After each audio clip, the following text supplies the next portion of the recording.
Darwin Sujiman Bieng, your freelance newsreader. Top story number one: Australia vape.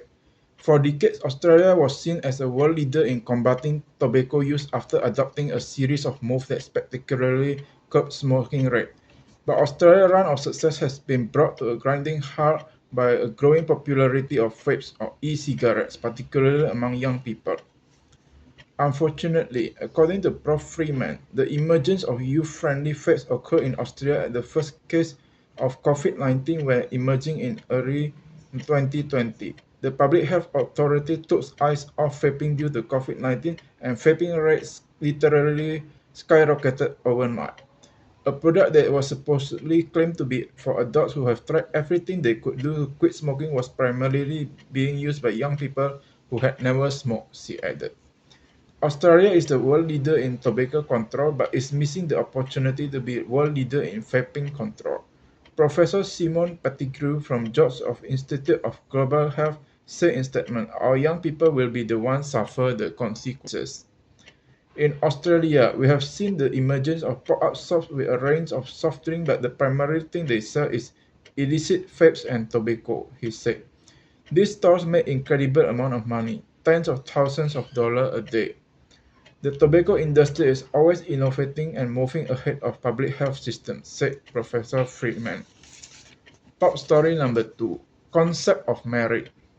Parents do a lot for their children in Singapore. Many go to a great length to secure a place for their kids in coveted primary school and send them to private housing tutoring. Such competitiveness means that families spend more and more time and money just to outdo each other. So what exactly are parents fearful of? Perhaps the most obvious answer is that parents fear seeing their children at the bottom of the heap in a system that concentrates to reward at the top.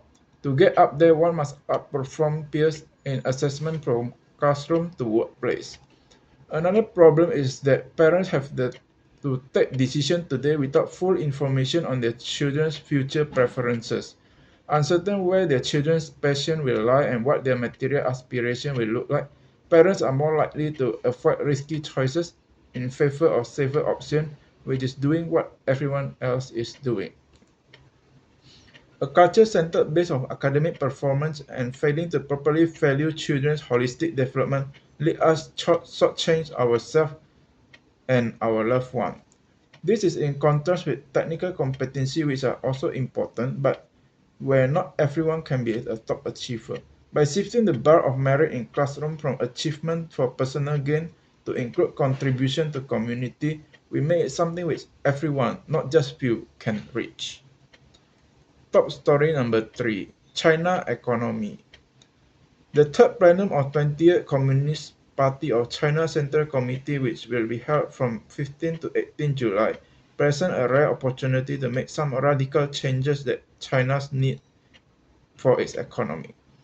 Its economy model for better part of 45 years have been driven largely by investment in infrastructure, construction, capital goods, and housing. This was needed, but only for in economy in the early stage of development when investment opportunities were abundant. They have thus responded by pouring resources through generous subsidies into a variety of high technology industry in the manufacturing sector, including semiconductor, electric vehicle, batteries, other green technologies, and aerospace. But who will buy all these products that China is producing? Will investment-led growth have maxed out? Export growth constrained by protectionism and productivity has slowed. Boosting domestic consumption is the most viable driver of sustained growth for China's economy. What is needed are policies that boost consumption on a more durable basis. This could be done by expanding social safety nets, for example, through more health and education subsidies and pension reforms, which will reduce people's incentive to save money. Professor Michael Pettis of Peking University also proposed reducing subsidies for manufacturing sector, which would be competitive even without them to free up resources transferred to household. Switching China economic model from supporting the supply side of the economy to the demand side will be politically difficult.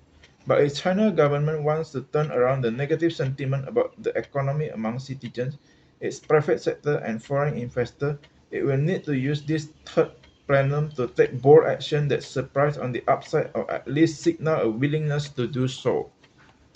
Top story number 4. Transport.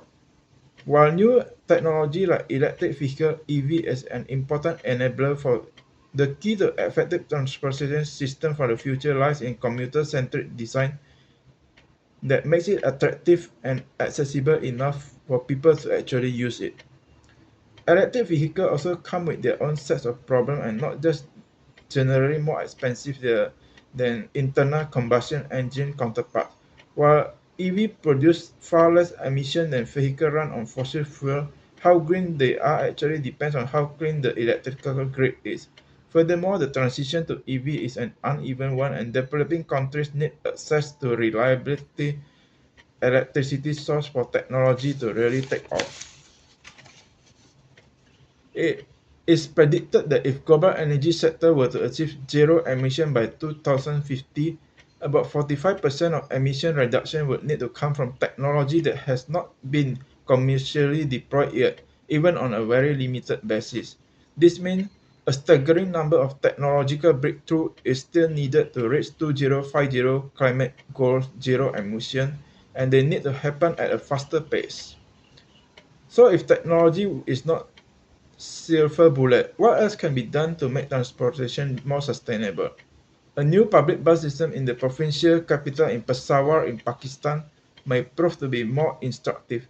This was the case with a new bus system in Peshawar, which was designed by the active involvement of various communities like local residents and transgender people.